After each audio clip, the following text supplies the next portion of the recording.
Satu hari satu info Ramadan yang kedua. Okey, so malam ni saya nak menjawab persoalan daripada sahabat saya bertanyakan pasal wasiat. Ada 3 jenis wasiat yang biasa kita dengar lah. Yang pertama adalah wasiat dalam bentuk pesanan, di mana kita boleh meninggalkan pesanan-pesanan yang baik-baik kepada anak-anak, kepada keluarga kita dan sebagainya lah. Yang kedua, wasiat melantik wasi, di mana wasi ni adalah seorang pentadbir yang boleh mentadbir harta kita nanti apabila kita tak ada.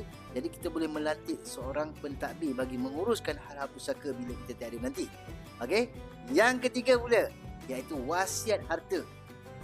Yang ini kepada bukan waris, maksimum 1/3 daripada nilai keseluruhan harta-harta yang kita ada. Okey, rancang sekarang untuk kesejahteraan pada masa akan datang. Follow, like and share video ini jika bermanfaat.